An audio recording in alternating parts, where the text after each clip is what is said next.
నమస్కారం ఘంటారావానికి స్వాగతం. ముందుగా ప్రధానాంశాలు.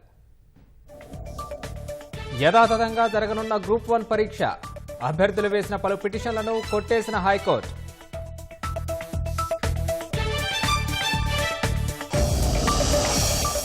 మధ్యాహ్నం దామగుండం రాడార్ కేంద్రానికి శంకుస్థాపన. భూమి పూజ చేయనున్న కేంద్ర మంత్రి రాజ్నాథ్, సీఎం రేవంత్.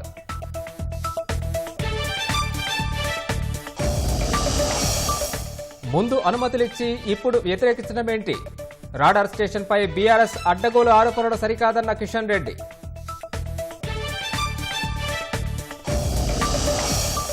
వేళాపాలాలేని ఎంఎంటీఎస్ రైళ్లతో ప్రయాణికుల అవస్థలు. ప్రైవేటు వాహనాలను ఆశ్రయిస్తున్న సామాన్య ప్రజలు.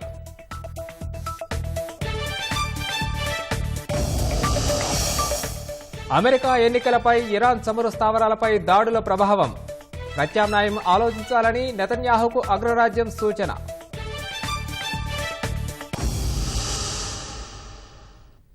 గ్రూప్ 1 ప్రిలిమ్స్ నోటిఫికేషన్ను సవాల్ చేస్తూ దాఖలైన పిటిషన్లపై హైకోర్టు తీర్పు వెలువరించింది. పలువురు అభ్యర్థులు వేసిన పిటిషన్లు హైకోర్టు కొట్టివేసింది. దీంతో పరీక్ష యథాతథంగా ఈ నెల 21 నుంచి జరగనుంది. ప్రిలిమ్స్లో 7 ప్రశ్నలకు తుదికీలోనూ సరైన సమాధానాలు ఇవ్వలేదని, ఆ ప్రశ్నలకు మార్కులు కలిపి జాబితా మరోసారి విడుదల చేయాలని పిటిషనర్లు కోర్టును కోరారు. పిటిషనర్లు అభ్యంతరాలు లేవనెత్తిన ప్రశ్నలను ఆయా సబ్జెక్టుల నిపుణుల దృష్టికి తీసుకెళ్లి ఆ తర్వాతే తుదికి విడుదల చేశామని టీజీపీఎస్సీ కోర్టుకు తెలిపింది. పరీక్షల నిర్వహణపై టీజీపీఎస్సీకి తుది అధికారం ఉంటుందని, గ్రూప్ 1 మెయిన్స్కు ఇప్పటికే వేల సంఖ్యలో సిద్ధమయ్యారని కోర్టుకు వివరించింది. ఈ దశలో హైకోర్టు జోక్యం చేసుకుంటే సన్నద్దమవుతున్న అభ్యర్థులందరూ నష్టపోతారని టీజీపీఎస్సీ తరపు న్యాయవాది వాదించారు. ఇరువైపులా వాదనలు విన్న హైకోర్టు తీర్పు వెలువరించింది. రాష్ట్ర వ్యాప్తంగా డిఎస్సి 2024 ఉపాధ్యాయ నియామక ప్రక్రియ వాయిదా పడింది. ఇవాళ జరగాల్సిన కౌన్సిలింగ్ను సాంకేతిక కారణాలతో నిర్వహించలేకపోతున్నట్లు పాఠశాల విద్యాశాఖ వెల్లడించింది. తదుపరి కౌన్సిలింగ్ తేదీలను త్వరలోనే విడుదల చేయనున్నట్లు ప్రకటించింది. ఫిబ్రవరి 29న 11,062 పోస్టులతో మెగా డిఎస్సి ప్రకటించిన ప్రభుత్వం జూలై 15 నుంచి ఆగస్టు 5 వరకు పరీక్ష నిర్వహించింది. అర్హత సాధించిన వారిలో 1:3 నిష్పత్తిలో ధ్రువపత్రాల పరిశీలన జరిపి 10,006 ఇటీవలే నియామక పత్రాలను అందించింది. వారిని మెరిట్ ఆధారంగా జిల్లాల్లో భర్తీ చేసేందుకు ఇవాళ కౌన్సిలింగ్ నిర్వహించాలనుకున్నప్పటికీ వాయిదా పడింది. తదుపరి తేదీల సమాచారాన్ని అభ్యర్థులకు వ్యక్తిగతంగా అందిస్తామని విద్యాశాఖ స్పష్టం చేసింది.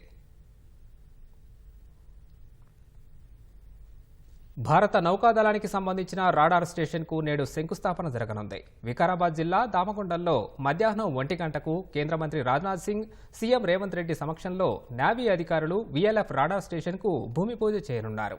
రాజకీయాలతో సంబంధం లేకుండా పరిమిత సంఖ్యలోనే అతిథుల సమక్షంలో కార్యక్రమం జరగనుంది. దేశ భద్రతా ప్రాధాన్యత దృష్ట్యా ఈ ప్రాజెక్టుకు తమ ప్రభుత్వం మద్దతు తెలిపినట్లు ముఖ్యమంత్రి రేవంత్ రెడ్డి స్పష్టం చేశారు.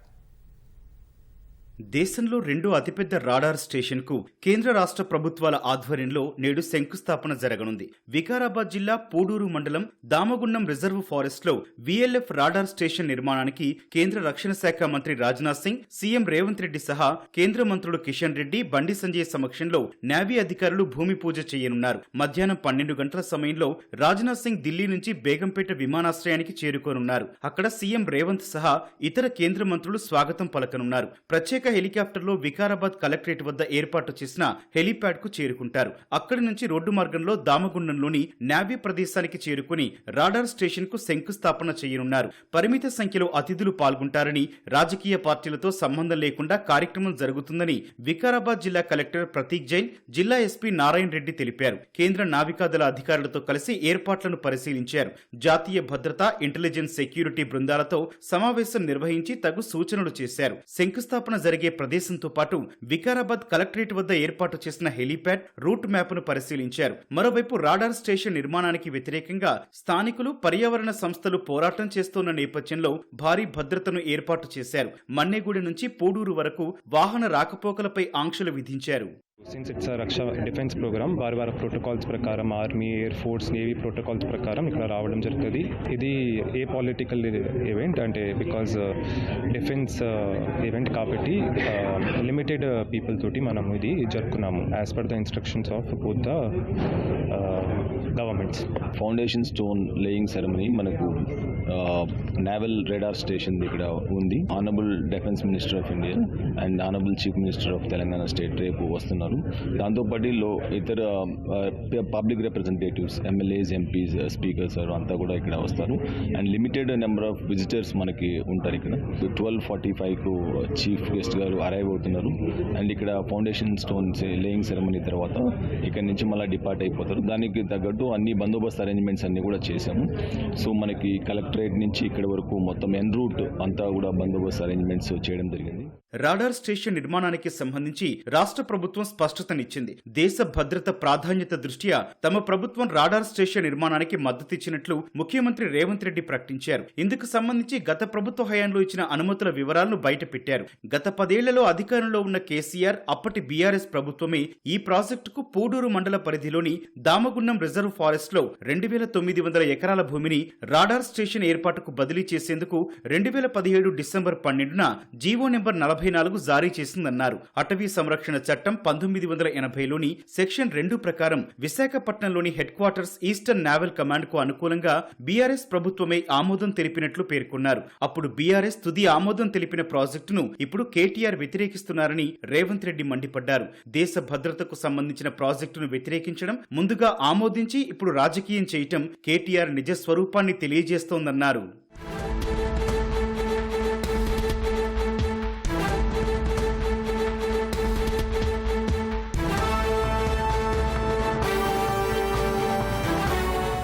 తెలంగాణ రాష్ట్రం ఏర్పడ్డ తర్వాత 2014 ఆగస్టు 11న అప్పటి జిల్లా ఫారెస్ట్ ఆఫీసర్ ఆ భూముల బదలాయింపునకు సంబంధించి ఎంత చెల్లింపులు చేయాలో లెక్కలేసి డిమాండ్ నోటును నావీ విభాగానికి పంపించారని సీఎం వివరించారు. 2017 ఫిబ్రవరి 25న పాత డిమాండ్ నోటీసును పెరిగిన వేజెస్ కనుగుణంగా పెంచడంతో పాటు ప్లాంటేషన్ కి సంబంధించిన స్థల మార్పును సూచిస్తూ మరోసారి నావీకి లేఖ రాశారని తెలిపారు. 2017 మార్చి 2న నావీ విభాగం రాష్ట్ర అటవీ శాఖ పంపిన డిమాండ్ నోటీస్ ప్రకారం 133.54 కోట్ల రూపాయలు ఖాతాలో జమ చేసిందన్నారు. 2017 మే 25న అటవీ శాఖ ప్రిన్సిపల్ చీఫ్ కన్జర్వేటివ్ స్టేజ్ 1 అనుమతులకు సంబంధించిన సమగ్ర నివేదికను రాష్ట్ర ప్రభుత్వానికి అందజేసినట్లు ముఖ్యమంత్రి వివరించారు. 2017 జూలై 31న కేంద్ర ప్రభుత్వ పర్యావరణ శాఖ మరింత అదనపు సమాచారం కోరిందని, 2017 సెప్టెంబర్ 21న అదనపు సమాచారాన్ని రాష్ట్ర ప్రభుత్వం పంపించిందన్నారు. 2017 నవంబర్ 14న కేంద్ర ప్రభుత్వం దామగున్నం రిజర్వ్ ఫారెస్ట్ కు చెందిన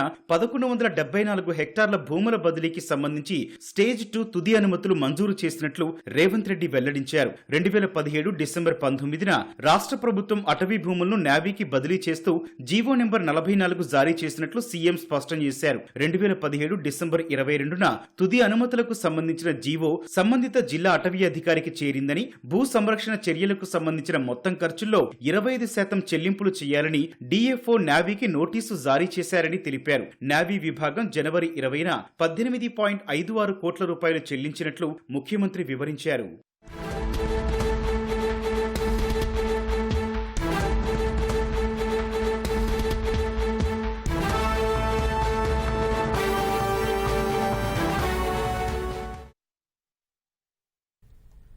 దేశ రక్షణకు కీలకమైన దామగుండం రాడార్ స్టేషన్ ఏర్పాటుపై బీఆర్ఎస్ 2 నాల్కల ధోరణి ప్రదర్శిస్తోందని కేంద్ర మంత్రి కిషన్ రెడ్డి ధ్వజమెత్తారు. 2017లోనే రాడార్ కేంద్రానికి భూమి ఇచ్చేలా జీవో 44 విడుదల చేశారని వెల్లడించారు. 2010లో నాటి ప్రధాని మన్మోహన్ సింగ్ హయాంలో ప్రతిపాదించిన రాడార్ కేంద్రం ఇప్పటి వరకు అనేక విభాగాల్లో అనుమతులు పొందిందని స్పష్టం చేశారు. దామగుండంలో ఏర్పాటు చేయబోయే వెరీ లో ఫ్రీక్వెన్సీ రాడార్ కేంద్రం సముద్రంలోని నౌకలకు, సబ్మెరైన్లకు కీలకంగా ఉపయోగపడనుందని కిషన్ రెడ్డి వెల్లడించారు. మాజీ సీఎం కేసీఆర్కు కుటుంబ ప్రయోజనాలే తప్ప దేశ రక్షణ పట్టదని ధ్వజమెత్తారు. గల్వాన్ ఘర్షణ, సర్జికల్ స్ట్రైక్స్ సమయంలోనూ ఇష్టారీతిన మాట్లాడారని కేంద్ర మంత్రి కిషన్ రెడ్డి మండిపడ్డారు. దేశ భద్రతకు సంబంధించినటువంటి ఈ ప్రాజెక్టు తెలంగాణకే గర్వకారణంగా ఉండబోయేటువంటి ప్రాజెక్టు. దీనిపైన కొంతమంది రాజకీయాలు చేయడము, ముఖ్యంగా టిఆర్ఎస్ పార్టీ, కేసీఆర్ కుటుంబము బాధ్యతారహితంగా వ్యవహరించడము, 2 నాల్కల ధోరణితో వ్యవహరించడము టిఆర్ఎస్ యొక్క దివాలా కోరుతనానికి అద్దం పడతా ఉంది. మీరు అధికారంలో ఉన్నప్పుడు జీవోలు తీస్తారు, పని మొదలు పెడదామని ముందుకు రాగానే వాళ్ళందరూ కూడా రోజు సికింద్రాబాద్ లో ఉన్నటువంటి బైసన్ పోలో ల్యాండ్ మాకు సెక్రటరియట్కి ఇవ్వండి, అప్పుడు మాత్రమే మేము పంచనామా చేసి ల్యాండ్ హ్యాండ్ ఓవర్ చేస్తామని చెప్పారు. అన్ని అనుమతులు ఇచ్చేశారు లిఖితపూర్వకంగా. కానీ ల్యాండ్ హ్యాండ్ ఓవర్ చేయడంలో టిఆర్ఎస్ ప్రభుత్వము సెక్రటరియట్ సంబంధించినటువంటి బైసన్ పోలో ల్యాండ్ మరి ఆ రోజు లింక్ పెట్టడం జరిగింది. కానీ ఆ రోజు క్రీడాకారులు చాలా మంది ఆ యొక్క బైసన్ పోలో ల్యాండ్ లో సెక్రటరియట్ కట్టడానికి వీల్లేదు. అక్కడ ఉన్నటువంటి పరేడ్ గ్రౌండ్ కూడా సెక్యూరిటీ యాంగిల్ లో ఇబ్బంది అవుతుంది. అక్కడ ప్రతిసారి ఆర్మీ పరేడ్ చేస్తుంది కాబట్టి బైసన్ పోలో సెక్రటరియట్ కడితే ఇబ్బందులు వస్తాయని చాలా మంది కోర్టుకెళ్లడం, డిఫెన్స్ గాని పర్యావరణవేత్తలు గాని హైదరాబాద్ సంబంధించినటువంటి గుడ్ గవర్నమెంట్ సంబంధించినటువంటి వాళ్ళు గాని ఆ రోజు అక్కడ సెక్రటరియట్ కు ల్యాండ్ ఇవ్వొద్దని డిఫెన్స్ కి అనేక రకాల ఉత్తరాలు రాసి కోర్టు కూడా వెళ్లారు. మరి రోజు టిఆర్ఎస్ ఏ రకంగా అధికారంలో ఉన్నప్పుడు ఒక మాట, ప్రతిపక్షంలో ఉన్నప్పుడు ఒక మాట ఏ రకంగా మాట్లాడతారో ఇదొక తాజా ఉదాహరణని ఈ సందర్భంగా మనయేస్తున్నాను. ఐఏఎస్ అధికారుల కేటాయింపుపై నేడు కేంద్ర పరిపాలనా ట్రైబ్యునల్లో విచారణ జరగనుంది. కేటాయించిన రాష్ట్రాల్లోనే విధులు నిర్వహించాలంటూ డీఓపీటీ ఇటీవల జారీ చేసిన ఉత్తర్వులను సవాల్ చేస్తూ తెలుగు రాష్ట్రాలకు చెందిన పలువురు ఐఏఎస్ అధికారులు క్యాట్ను ఆశ్రయించారు. డీఓపీటీ ఉత్తర్వులను రద్దు చేయడంతో పాటు ప్రస్తుతం విధులు నిర్వహిస్తున్న రాష్ట్రాల్లోనే కొనసాగేలా మధ్యంతర ఉత్తర్వులు జారీ చేయాలని పిటిషన్లో కోరారు. దీనిపై పిటిషనర్ల తరపు న్యాయవాదులు క్యాట్లో వాదనలు వినిపించనున్నారు. రాష్ట్ర విభజన జరిగి 10 ఏళ్లు దాటినా ఆల్ ఇండియా సర్వీసు ఉద్యోగుల కేటాయింపు వివాదం ఇప్పటికీ పరిష్కారం కాలేదు. జనవరిలో హైకోర్టు ఇచ్చిన ఆదేశాల మేరకు అధికారుల అభ్యర్థనలను తిరస్కరిస్తూ 9న కేటాయింపులను ఖరారు చేస్తూ జారీ చేసిన ఉత్తర్వులపై ఐఏఎస్ అధికారులు వాకాటి కరుణ, అమ్రపాలి, వాణిప్రసాద్, రొనాల్డ్ రోస్, సృజనలు మరోసారి కేంద్ర పరిపాలనా ట్రిబ్యునల్ను ఆశ్రయించారు. కేంద్రం జారీ చేసిన కేటాయింపు ఉత్తర్వులను రద్దు చేయాలని కోరుతూ సోమవారం అత్యవసరంగా పిటిషన్లు దాఖలు చేయగా నేడు విచారణ చేపడతామని ధర్మాసనం తెలిపింది. కేంద్రం జారీ చేసిన ఉత్తర్వుల ప్రకారం ప్రస్తుతం తెలంగాణలో పనిచేస్తున్న వాకాటి కరుణ, అమ్రపాలి, వాణిప్రసాద్, రొనాల్డ్ రోస్లు ఏపీకి వెళ్లాల్సి ఉంది. ప్రస్తుతం ఏపీలో పనిచేస్తున్న సృజన తెలంగాణకు రావాల్సి ఉంది.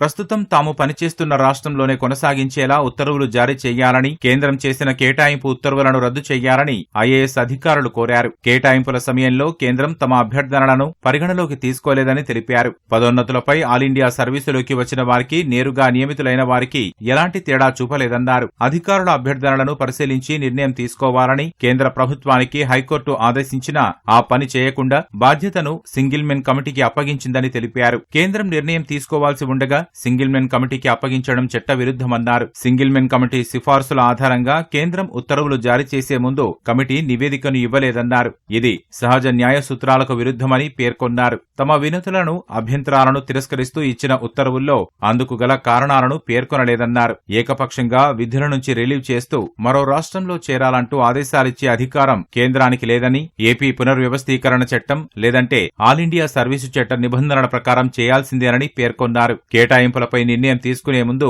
ఇప్పటికే 10 ఏళ్లుగా ఆయా రాష్ట్రాల్లో అందిస్తున్న సర్వీసులను పరిగణలోకి తీసుకోవాలన్న హైకోర్టు సూచనను కేంద్రం పట్టించుకోలేదన్నారు. తాము లేవనెత్తిన అభ్యంతరాలను పరిగణలోకి తీసుకోకుండానే ఏకపక్షంగా ఉత్తర్వులు జారీ చేసిందన్నారు. అభ్యంతరాలను పరిగణలోకి తీసుకోకపోవటం చట్ట విరుద్ధమని తెలిపారు.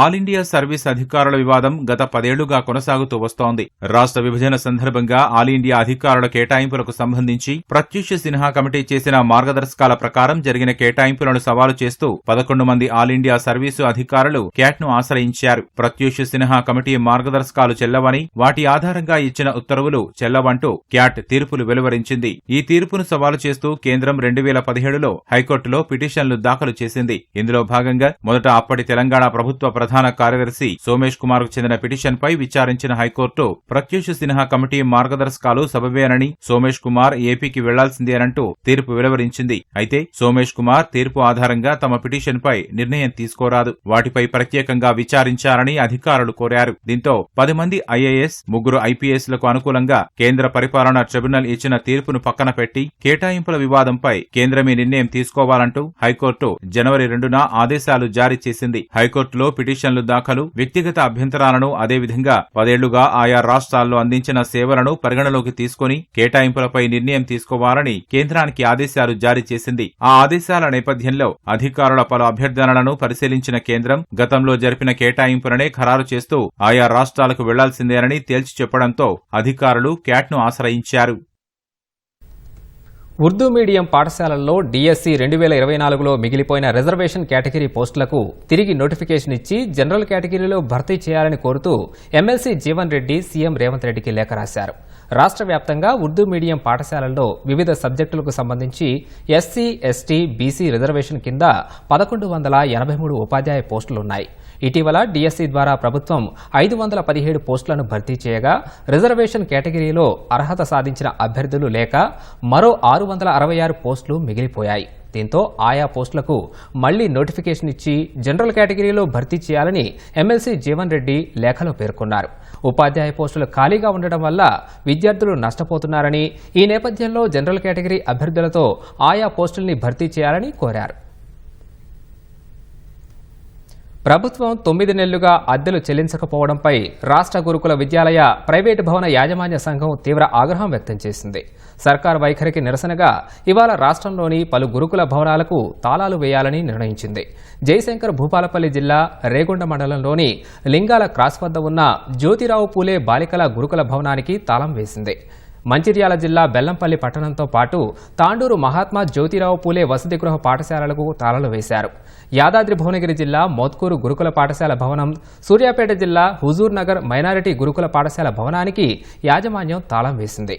భవనాలకు అద్దె చెల్లించాలని పలుమార్లు ప్రభుత్వం దృష్టికి తీసుకెళ్లినా ఫలితం లేదని భవన యజమానులు పేర్కొన్నారు. భారత ప్రభుత్వంపై కెనడా సర్కార్ విమర్శలను తీవ్రతరం చేసింది. భారత ఏజెంట్లు దక్షిణాసియా కెనడియన్లే లక్ష్యంగా బలవంతపు ప్రవర్తన, హింసాత్మక చర్యలకు దిగారని ప్రధాని జస్టిన్ ట్రూడో వ్యాఖ్యానించారు. 2 దేశాలు దౌత్యవేత్తలను బహిష్కరించిన నేపథ్యంలో ఆయనే స్వయంగా మీడియా సమావేశం నిర్వహించి భారత్పై అక్కసు వెళ్లగక్కారు. భారత్ నుంచి అమెరికా సైతం ఇలాంటి చర్యల్ని ఎదుర్కొంటోందన్నారు. ఇక రాయల్ కెనడియన్ మౌంటెడ్ పోలీసులైతే మరో అడుగు ముందుకేసి గ్యాంగ్స్టర్ లారెన్స్ బిష్నోయ్ గ్యాంగ్తో భారత ఏజెంట్లకు సంబంధాలున్నాయని ఆరోపించారు. కెనడా ప్రధాని జస్టిన్ ట్రూడో భారత ప్రభుత్వంపై విమర్శలు మరింత తీవ్రతరం చేశారు. భారత ఏజెంట్లు బలవంతపు ప్రవర్తన, బెదిరింపులు, హింసాత్మక చర్యలకు పాల్పడ్డారని ఆరోపించారు. ఖలిస్తానీ ఉగ్రవాది నిజ్జర్ హత్య వివాదంలో 2 దేశాలు దౌత్యవేత్తలను బహిష్కరించిన నేపథ్యంలో ట్రూడో తాజా ఆరోపణలు చేశారు. 6 భారత ఏజెంట్లు తమ దేశ ప్రజాభద్రత ముప్పును కలిగించే కార్యకలాపాల్లో నిమగ్నమై ఉన్నారనేందుకు ఆధారాలున్నాయని, భారత దౌత్యవేత్తల బహిష్కరణ నిర్ణయం కెనడియన్లను రక్షించడానికి తీసుకున్న అదనపు చర్యలని అభివర్ణించారు. కెనడియన్లు వారి ఇళ్లలోనే హింసకు గురికావద్దని తాము కోరుకుంటున్నామన్నారు. నిజ్జర్ హత్యలో భారత ఏజెంట్ల ప్రమేయం ఉందని సాక్ష్యాలను పంచుకున్నామని రాయల్ కెనడియన్ మౌంటెడ్ పోలీసు నివేదికను ఉదహరించిన ట్రూడో భారత్ దర్యాప్తుకు సహకరించలేదన్నారు. తాము భారత్తో సంబంధాలను నాశనం చేయాలని కోరుకోవడం లేదని వివరించారు. భారత్ తమతో కలిసి పనిచేసేందుకు సిద్ధంగా లేకపోవడంతో 5 ఐస్ కూటమి దేశాలు, ముఖ్యంగా అమెరికాతో సమాచారాన్ని పంచుకున్నట్లు తెలిపారు. అమెరికాలోనూ భారత ఏజెంట్లు ఇలాంటి పనే చేస్తున్నారని వివరించారు.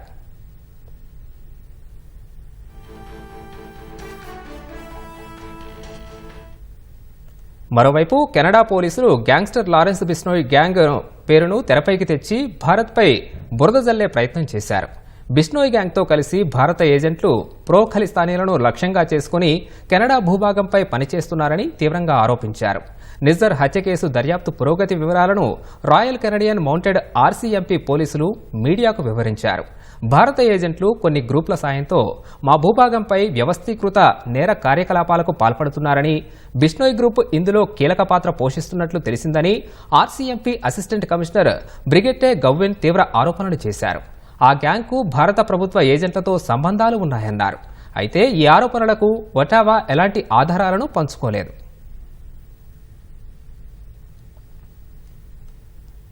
మహారాష్ట్ర మాజీ మంత్రి బాబా సిద్దికీ హత్యతో లారెన్స్ బిష్నోయ్ పేరు మరోసారి వార్తల్లో నిలిచింది. కృష్ణ జింకల్ని వేటాడిన కేసులో బాలీవుడ్ సూపర్ స్టార్ సల్మాన్ ఖాన్ హత్యకు కుట్ర పన్నడంతో తొలిసారి వెలుగులోకి వచ్చిన లారెన్స్ తన చీకటి సామ్రాజ్యాన్ని అంతకంతకు పెంచుకుంటూ వచ్చాడు. దశాబ్ద కాలంగా జైల్లో ఉన్న ఈ గ్యాంగ్స్టర్ తన సోదరుడు, అనుచరుడితో కలిసి కెనడా నుంచి గ్యాంగ్ను నడిపించడం ఆందోళనకరంగా మారింది. మహారాష్ట్ర మాజీ మంత్రి బాబా సిద్దికీ హత్యతో గ్యాంగ్స్టర్ లారెన్స్ బిష్నోయ్ పేరు మరోసారి తెరపైకొచ్చింది. కృష్ణ జింకలను వేటాడిన కేసులో బాలీవుడ్ సూపర్ స్టార్ సల్మాన్ ఖాన్ ను హత్య చేసేందుకు కుట్ర పన్నడంతో లారెన్స్ బిష్నోయ్ పేరు తొలిసారి జాతీయ మీడియాలో వినిపించింది. 1998లో సల్మాన్ ఖాన్ కృష్ణ జింకలను వేటాడారు. దానికి సంబంధించి ఇప్పటికీ కేసు నడుస్తోంది. కృష్ణ జింకలను బిష్నోయ్ వర్గం వారు పవిత్రంగా భావిస్తారు. వీటిని వేటాడటం అదే వర్గానికి చెందిన లారెన్స్ కు నచ్చలేదు.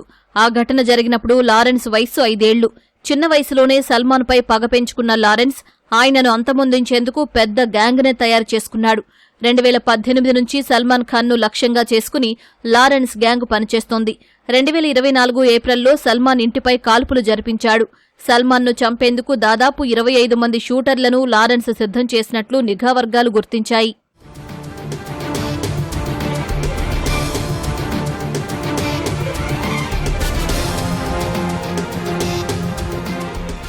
2022లో పంజాబీ సింగర్ సిద్దూ ముసేవాలా హత్యతో మరోసారి లారెన్స్ పేరు దేశమంతా మార్మోగింది. లారెన్స్ బిష్నోయ్ గత కొన్నేళ్లుగా జైల్లోనే ఉంటున్నాడు. కానీ అక్కడ్నుంచే తన నేర సామ్రాజ్యాన్ని నడిపిస్తున్నాడు. ప్రస్తుతం సబర్మతి జైల్లో ఉన్న లారెన్స్ తన గ్యాంగును మాత్రం నిరాటంకంగా నిర్వహిస్తున్నాడు. జైల్లో అక్రమంగా వచ్చే సెల్ఫోన్ల ద్వారా తన అనుచరులతో నిరంతరం టచ్లో ఉంటాడని పేరుంది. అతడి సోదరుడు అన్మోల్, మిత్రుడు గోల్డీ బ్రార్లు కెనడా నుంచి ఈ వ్యవహారాలు చూసుకుంటున్నారు. సమాజంలో పెద్ద పేరు కలిగిన వారిని లక్ష్యంగా చేసుకుని లారెన్స్ గ్యాంగ్ హత్యలు చేస్తుంటుంది. దీంతో పాటు సంపన్న వ్యాపారవేత్తలు, రాజకీయ నాయకుల నుంచి భారీగా సొమ్ములు వసూలు చేస్తాడని పేరుంది. ముంబైలో ఖాళీగా ఉన్న మాఫియా రాజ్యాన్ని ఆక్రమించడానికి లారెన్స్ ప్రయత్నాలు చేస్తున్నట్లు నిఘా వర్గాలు చెబుతున్నాయి.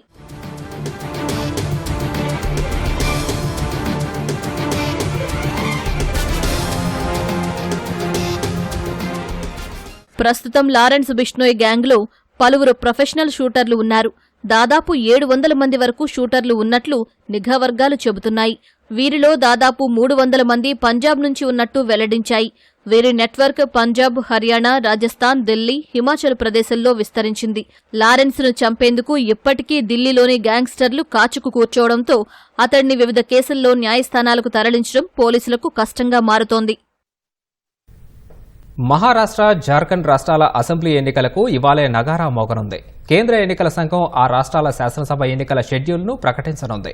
మధ్యాహ్నం 3:30 గంటలకు ఢిల్లీలో ప్రధాన ఎన్నికల కమిషనర్ రాజీవ్ కుమార్ నేతృత్వంలో ఈసీ అధికారులు మీడియా సమావేశం నిర్వహించి పోలింగ్ ఫలితాల తేదీలను వెల్లడించనున్నారు. మహారాష్ట్ర శాసనసభ కాలం నవంబర్ 26న, జార్ఖండ్కు వచ్చే ఏడాది జనవరి 5న ముగియనున్నాయి. మహారాష్ట్రలో 288, జార్ఖండ్లో 82 అసెంబ్లీ స్థానాలున్నాయి. కేంద్రపాలిత ప్రాంతమైన జమ్మూ కశ్మీర్లో ప్రభుత్వం ఏర్పాటు చేయాల్సిందిగా నేషనల్ కాన్ఫరెన్స్ ఎన్సీ నేత ఒమర్ అబ్దుల్లాను లెఫ్టినెంట్ గవర్నర్ మనోజ్ సిన్హా ఆహ్వానించారు.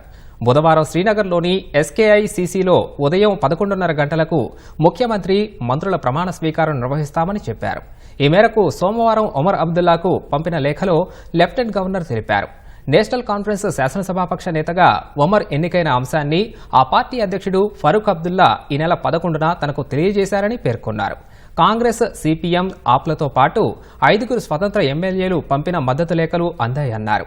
అసెంబ్లీ ఎన్నికల ప్రక్రియ ముగిసిన నేపథ్యంలో జమ్మూ కశ్మీర్లో రాష్ట్రపతి పాలనను కేంద్రం ఆదివారం తొలగించింది. ఆ వెంటనే కొత్త ప్రభుత్వ ఏర్పాటుకు లెఫ్టినెంట్ గవర్నర్ ఆహ్వానం పంపించారు. ఇరాన్లోని అణు, చమురు స్థావరాలపై దాడులు చేయబోమని అమెరికా అధ్యక్షుడు జో బైడెన్కు ఇజ్రాయెల్ ప్రధాని నెతన్యాహు తెలిపినట్లు అంతర్జాతీయ మీడియా తెలిపింది. ఇజ్రాయెల్పై ఇరాన్ 200 క్షిపణుల్ని ప్రయోగించిన నేపథ్యంలో ఐడిఎఫ్ ప్రతిదాడులు టెహ్రాన్ అణు, చమురు క్షేత్రాలే లక్ష్యంగా ఉంటాయని వార్తలొచ్చాయి. ఇటీవల అమెరికా అధ్యక్షుడు జో బైడెన్తో ఇజ్రాయెల్ ప్రధాని నెతన్యాహు ఫోన్లో మాట్లాడారు. ఇరాన్పై ప్రతీకార దాడుల అంశాలను వారు చర్చించినట్లు ఓ అమెరికా అధికారి చెప్పారు. చమురు క్షేత్రాలపై దాడులు చేస్తే ఇంధన ధరలు పెరిగి అమెరికా ఎన్నికలపై ప్రభావం పడుతుందని, కాబట్టి ప్రత్యామ్నాయం ఆలోచించాలని నెతన్యాహుకు బైడెన్ సూచించినట్లు తెలిపారు. ఐక్యరాజ్యసమితి శాంతి పరిరక్షక దళంపై దాడుల్ని యుద్ధం నేరంగా పరిగణిస్తామని యుఎన్ సెక్రటరీ జనరల్ ప్రతినిధి స్టెఫాన్ డుజారిక్ ఇజ్రాయెల్కు స్పష్టం చేశారు. శాంతి పరిరక్షకులపై దాడులంటే అంతర్జాతీయ మానవతా చట్టం సహా అంతర్జాతీయ చట్టాలను ఉల్లంఘించినట్లే అని పేర్కొన్నారు. ఇజ్రాయెల్ రక్షణ దళాలు సహా అన్ని పార్టీలు అలాంటి చర్యలకు దూరంగా ఉండాలన్నారు. శాంతి పరిరక్షకులు ప్రమాదంలో ఉన్నారని, వారిని రక్షించడానికి అన్ని చర్యలను తీసుకుంటామని ఐరాస తెలిపింది. దక్షిణ లెబనాన్లో శాంతి పరిరక్షక దళం ఉనికిని ఐరాస భద్రతా మండలి తప్పనిసరి చేసిందని గుర్తు చేసింది. మరోవైపు యూనిఫిల్పై ఐడిఎఫ్ ఉద్దేశపూర్వకంగా దాడి చేసిందన్నది అబద్దమని ఇజ్రాయెల్ ప్రధాని నెతన్యాహు తెలిపారు. యూనిఫిల్ను తాత్కాలికంగా ఖాళీ చేయాలని ఐరాసను పదే పదే కోరినా వినలేదని వివరించారు. ఇటీవల యూనిఫిల్ సమీపంలో ఇజ్రాయెల్ దాడులు చేయగా 5 శాంతి పరిరక్షకులు గాయపడ్డారు.